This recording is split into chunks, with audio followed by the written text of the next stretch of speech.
everyone, and welcome back to my channel. Today we are going to go all the way back to the month of March and wrap up the books that I read during that month before I took my break. We'll see how well I do about talking about books that I read 3 months ago, but I will do my best. But I think these are, I can do it. This will be easy. Let's start with the Zola I read. I believe it's now either the 11th or the 12th book in the recommended chronological reading order for the Rougon-Macquart cycle.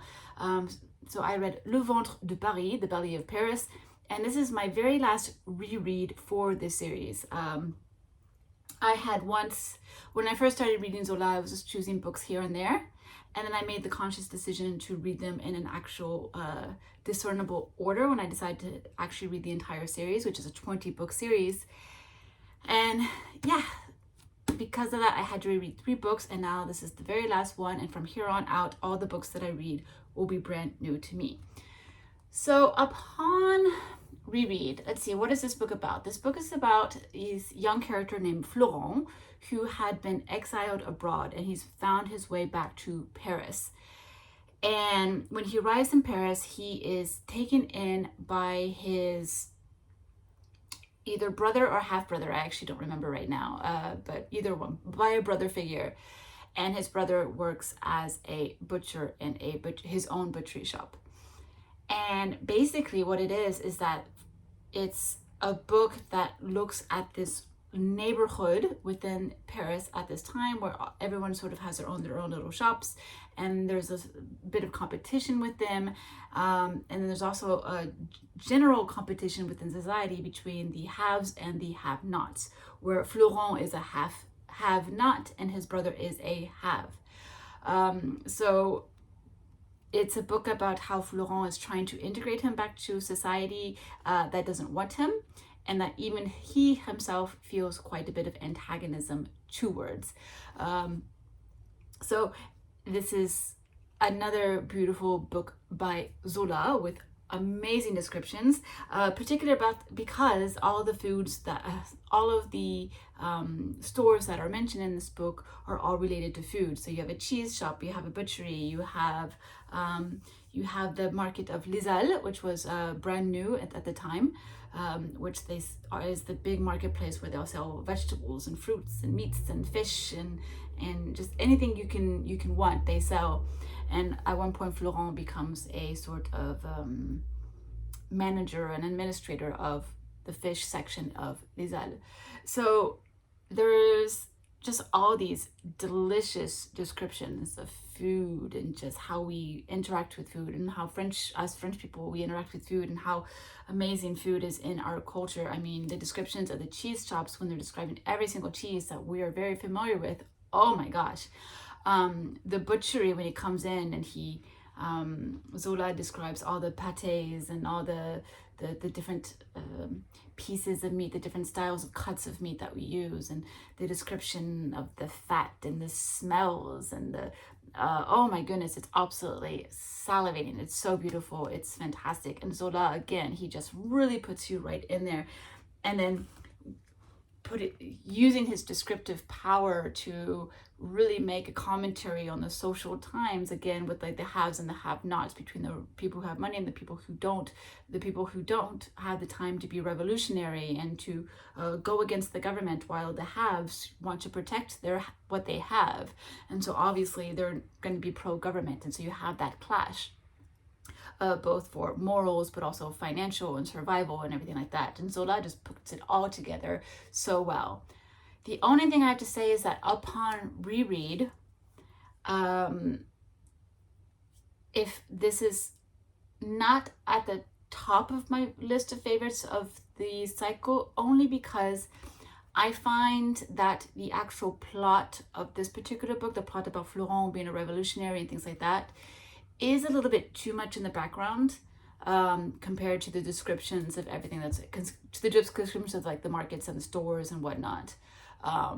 Like it's all well done. I mean, the character interactions are fantastic. The bitter women who are competing with Florent's brother's wife, who's the woman of the butcher store. It's all fantastic, but the actual plot kind of becomes weakened, and it's a little bit too in the background.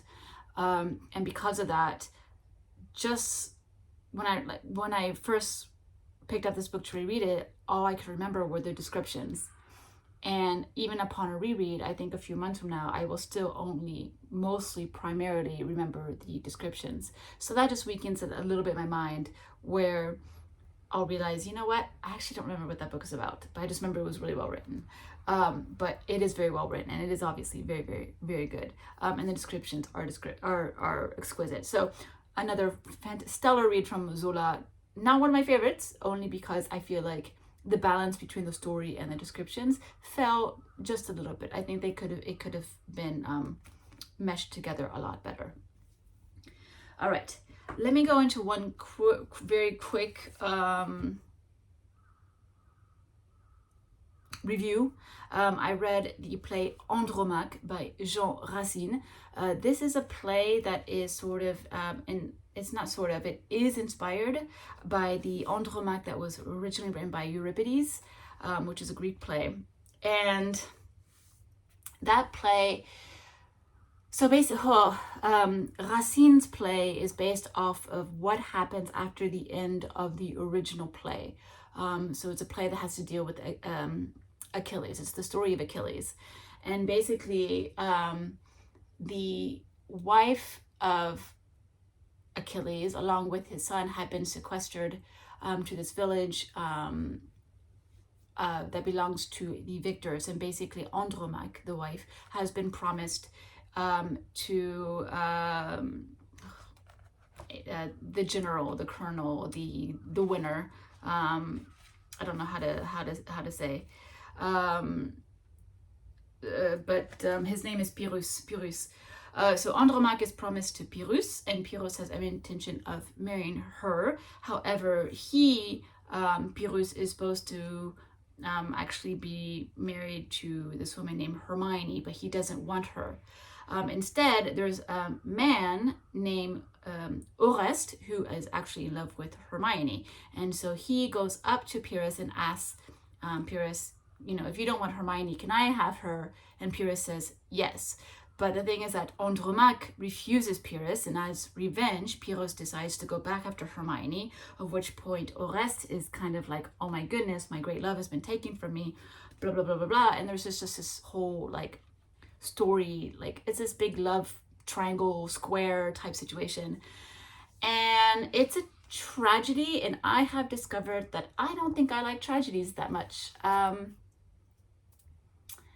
If I like a tragedy, for example, Romeo and Juliet is definitely a tragedy. I think for me to like a tragedy, because what I'm getting is that I very much liked Romeo and Juliet, but I think if I'm going to like the tragedy, I need more interesting wordplay, more interesting stylization and dialogue. I need more action. I just need more of a story, and this was just a love triangle, love square type thing.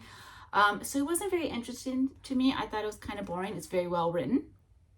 It's very well done, obviously. It's very tight. But in terms of interest factor and keeping my interest, it wasn't really there for me. And then when I finished Andromaque, this particular copy also includes the original play of Andromaque, the one by Euripides. And I got halfway through that one, and I was just like, you know what? I'm just not in the mood. I don't really care enough. So I am just going to stop reading. So that's what I did. So I read Andromaque in its entirety by Jean Racine. I got halfway through the original Andromaque by Euripides, but then I decided to put it down, and I have no intention of ever picking it back up. So I consider this complete. So very well done play, but I think I like the comedies better. I like the French comedies with their puns and witty banter and silly shenanigans, and it's just more fun that way for me when it comes to a play. This is just a little bit too tragic. So this is the one play I've read so far in my French plays journey where I was just like, I could have skipped that. It's not bad. I can't say it's bad. This just wasn't for me. All right. I have two books that were major reads for me, and I'm going to talk about them for a long time, I think. So before I do that, I'm going to really very, very quickly mention that I read 2 volumes of soccer manga called Sayonara Football. This is actually the prequel duo to a series called Sayonara Watashi no Kurama, and that I had read like 1 volume before I took my break, and I still haven't finished the last 10 pages of that volume of manga, and then I kind of forgot I was reading the women's the soccer manga, and then I just never went back to it. So I don't know when I'll get back to it. It's not gonna be anytime soon. It's not a priority right now, but it's just to say that I did read these 2 volumes because this is a women's soccer manga, which is something I have not read before, because it's mostly men's soccer manga in Japan. And that was the thing. I was reading all this soccer manga that I absolutely love, but it was all boys soccer manga, and I was like, where's the girls soccer manga? And then my friend had recommended Sayonara Watashi no Kurama, and this being the prequel to that, I decided to read the prequel first. So I'll get into that I'll get into all of that when I finally decide to read the entire series, but that's not right now. And so I'm just letting you know I read these 2 volumes. We'll get back to it eventually. Okay, so I have 2 books to talk about you that blew my mind away. Okay, let's start with the first one. It's called となり町戦争by Misaki Aki. This is one of my new favorite books in Japanese. It's one of my new favorite Japanese books. And it has not been translated. So this is me in this video saying that this book needs to be translated right away. I think it would kill in translation, and so it needs to be done. I would do it myself, but I'm not a translator. I would love to do it, but I am not very good with long-term projects. And so if I tried to commit to a long-term project, such as translating a book, it would never get finished. I'm telling you that, it would never get finished. I have too many hobbies to also become a translator, although I do always, you know, when you have like those silly dreams that you're like really successful at something, like I'll have a dream about being a violin prodigy, even though I'm already 40 years old, it's never gonna happen. But you just have, you know, that dream, you know, you're under the stage light and you're just basking in the glow of, you know, applause, that feeling. And then, so when it comes to translation, you're also on the stage basking in the glow, and you're being not handicapped, you're being clapped at because you've just won a translation award and it's amazing and whatnot. Yeah, that's my dream, but it's never gonna happen. So someone else needs to do it for me. So yeah, となり町戦争. This title is The War with Next Door. Okay, so let me tell you this setup. It's crazy good. Okay, so our protagonist opens up the local newsletter, and everything is fine except there's this little notice that says, it's just this tiny little box that says the proceedings, like notice about the war with next door. And it says it started on September the 1st, and the war is planned to end on March 31st. And it says where the war started, and it gives the contents of the notice. So it's like talking about like defense, nighttime attacks, like enemy territory, spying, and then like a volunteer like troop,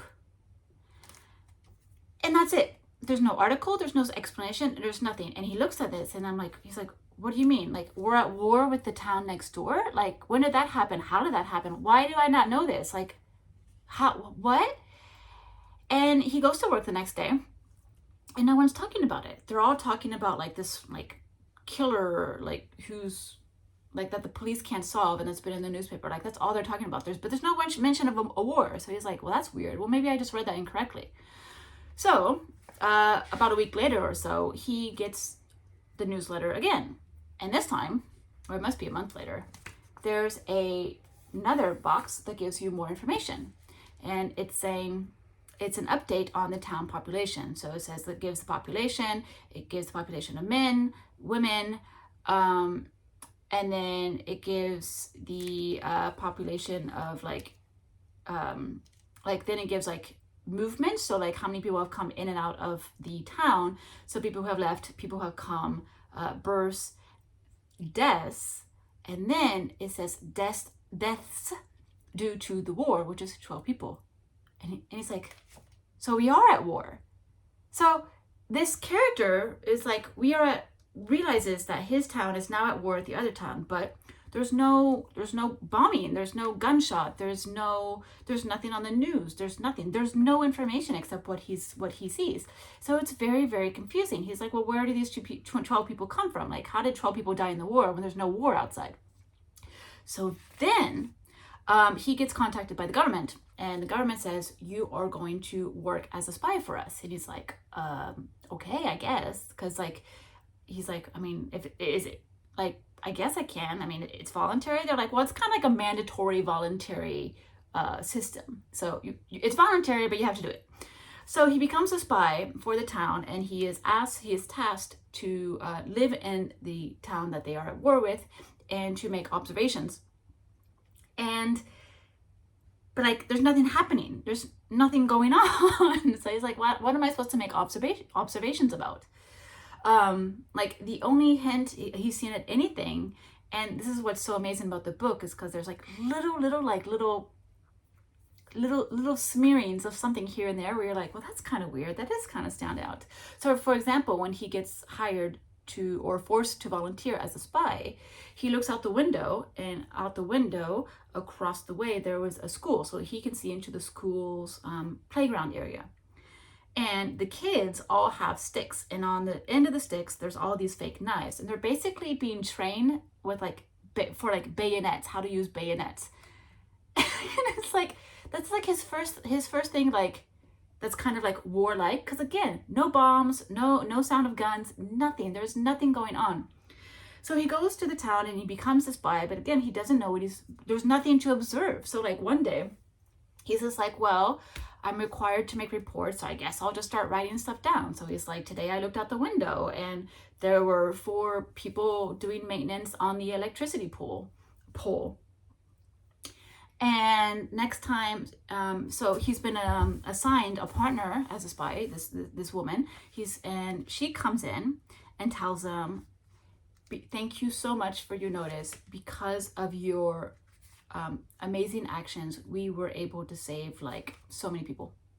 And he's like, I don't know what I did, but okay.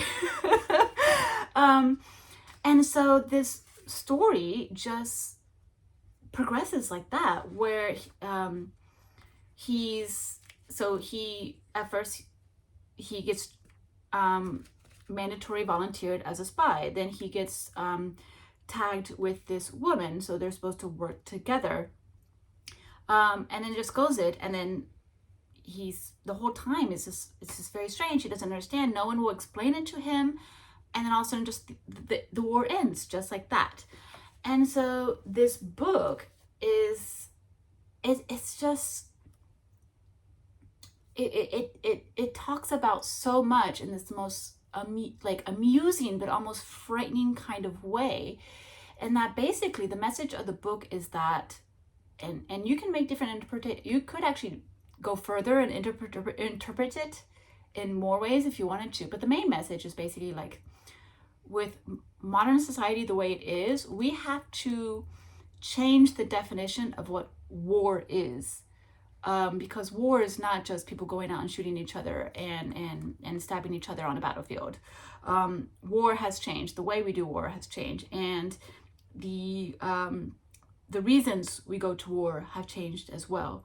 And this book talks all about that. And like, to be honest, I wish I could spoil every single bit about this book that I found remarkable, because it is so well done. I mean, there's this one scene, for example, where there's a particular neighborhood that's gone unnoticed. They've been sent out flyers that says, just so you guys are aware, the war will be happening in your neighborhood for about 2 weeks, and between these dates and these dates, right?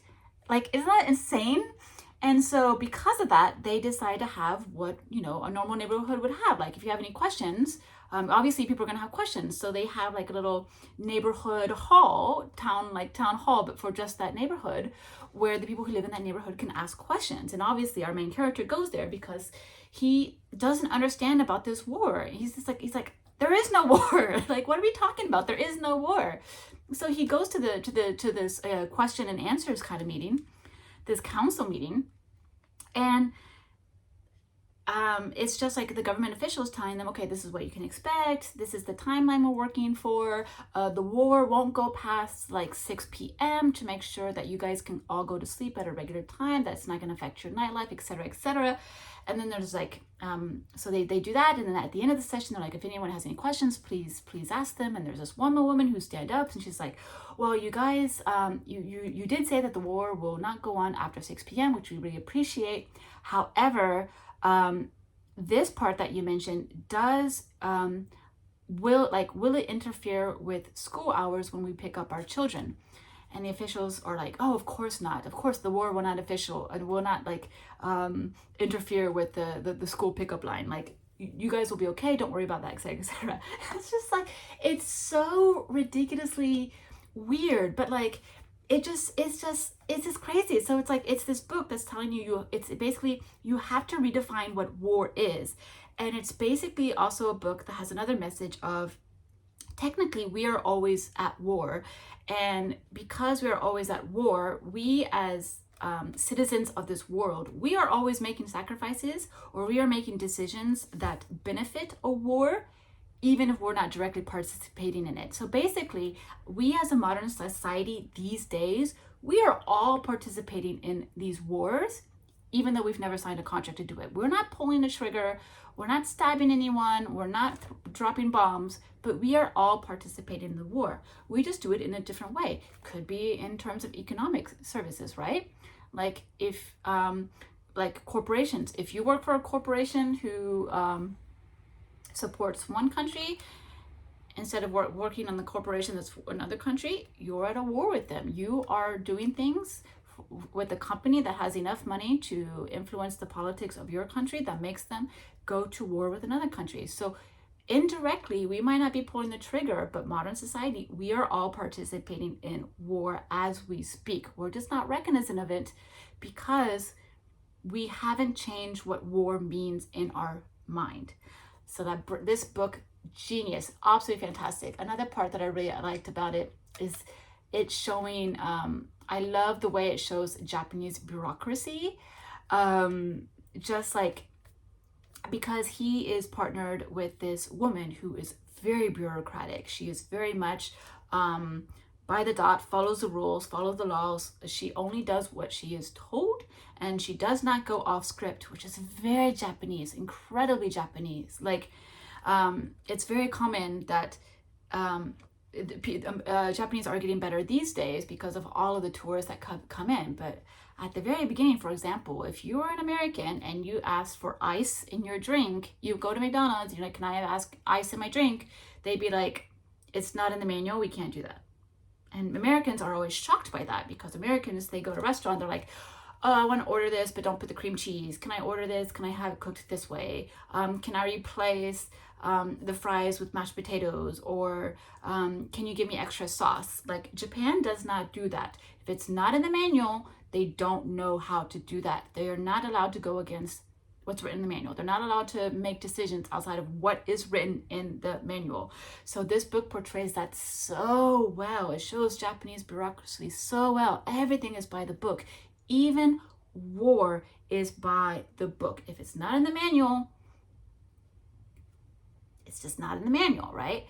So this book was just, every aspect was absolutely superb. The writing, the sort of little, the hints, the clues were just superb. The absurd moments were incredibly absurd but weird, but it really plays with your mind, because you're like, wait, are we at war? Are we not at war? Like, it's crazy. And it's just, every moment was perfection.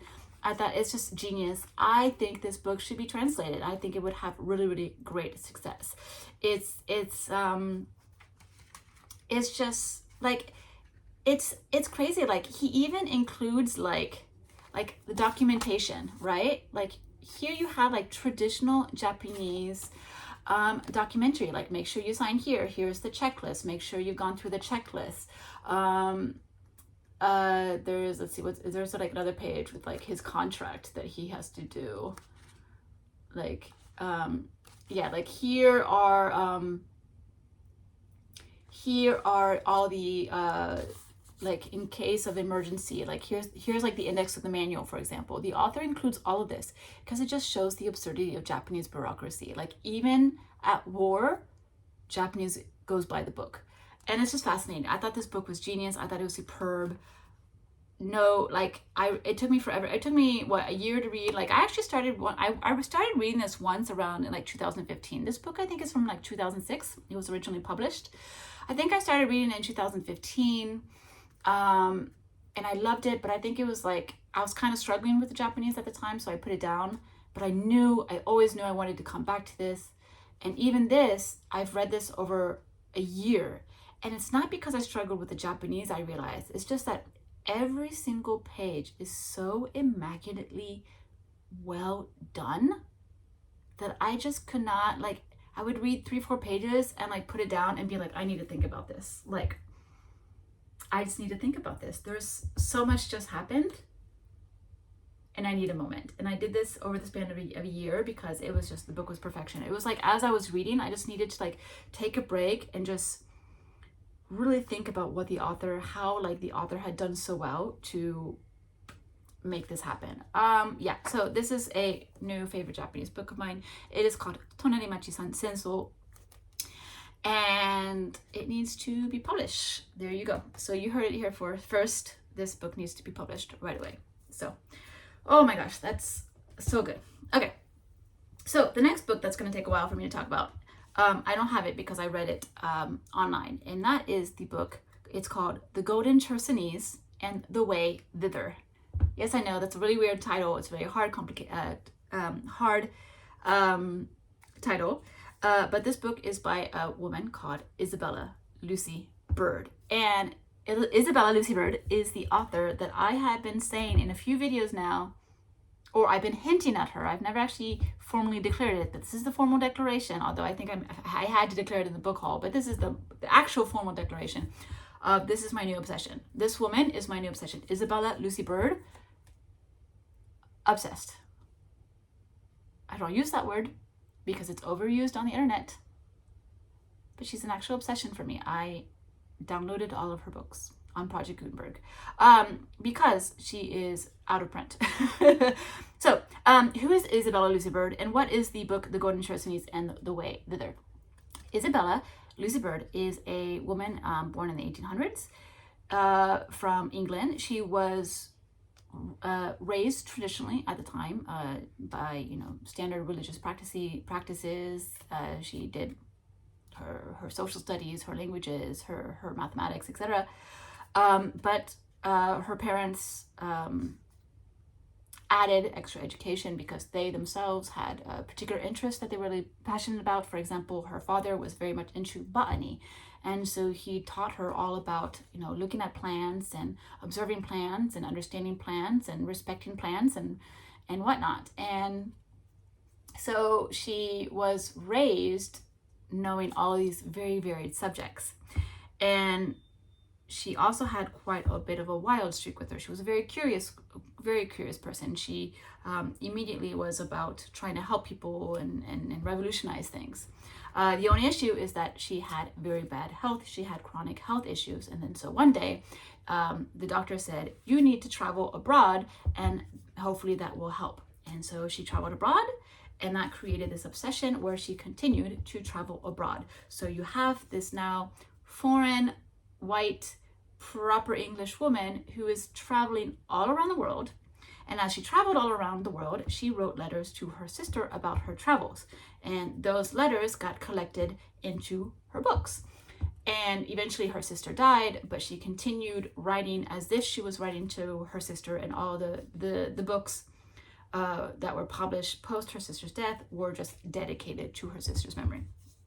But this woman traveled all over East Asia. She did Korea, China, Japan, Tibet. She did Southeast Asia, she went to Malaysia, she did Bangladesh, she did India, then she went to she did Australia, then she went to the West, she did the Hawaiian Kingdom, she did North America. She traveled everywhere, and she wrote about all of her travels, and her writing is absolutely superb.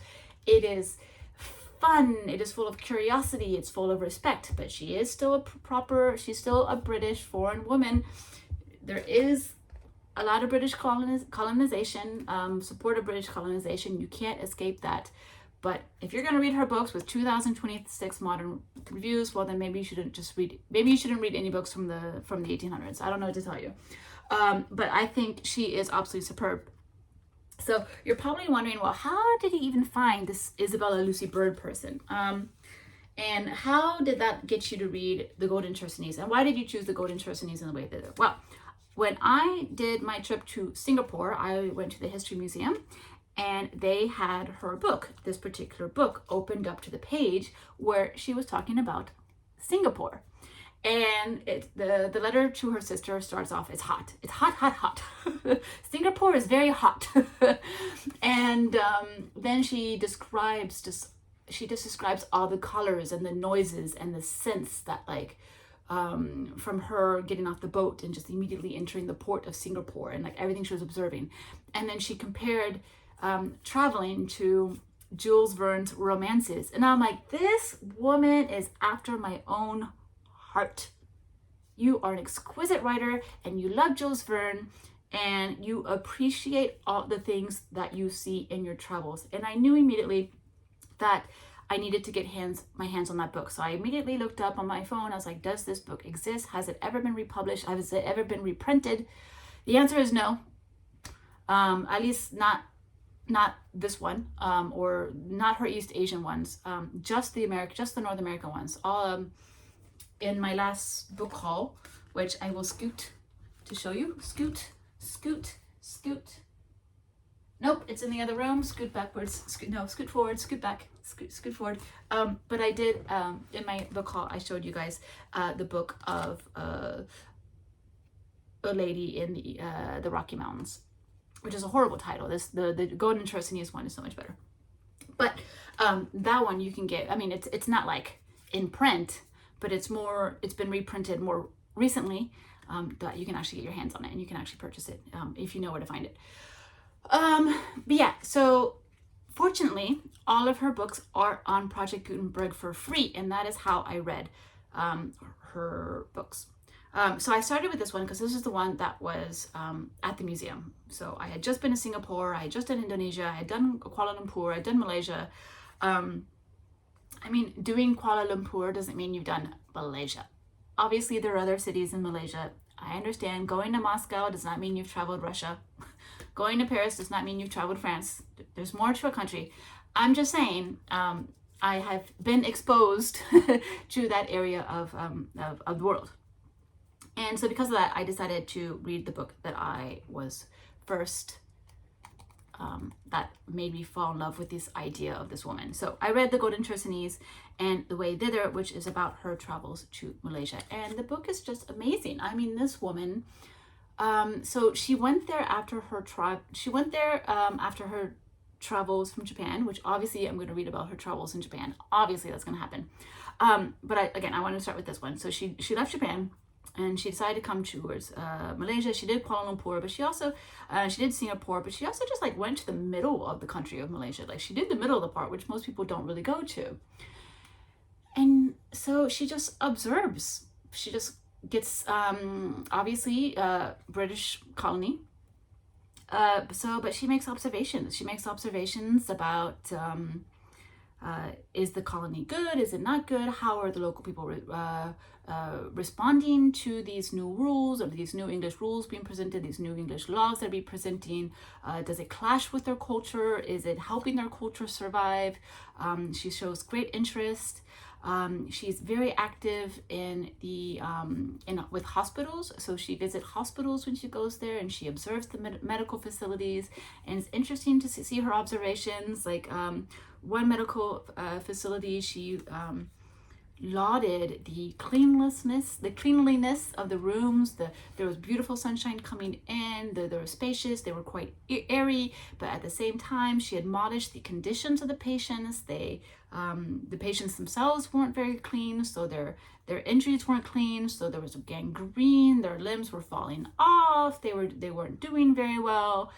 And then she was very much like criticizing Oriental medicines as being ineffective. Like they're trying to cure these ailments with rhino horn and with like crushed bugs and things like that. And she's like, that doesn't really work. Which is interesting because as a modern reader, you can see where she's right and where she's wrong. So there's one thing where she's right about how rhino horn is not going to cure gangrene. But at the same time, she just says, they don't even know about leeches and like blooding, like letting out blood with leeches. They could be doing that. I'm like, no, they shouldn't be doing that either.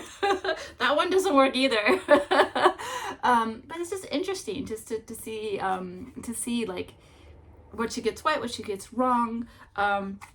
Again, she is British. These are British colonies, so she does support the British colonies. She thinks they do really well, and she does provide evidence to where they do well. And then, but she also says, things like when it comes to these cultures, it doesn't really work. So you have these cultures that are lashing out against the colonization, but these cultures that are working together with the colonization. Like she's making astute, rational observations. Like she really is.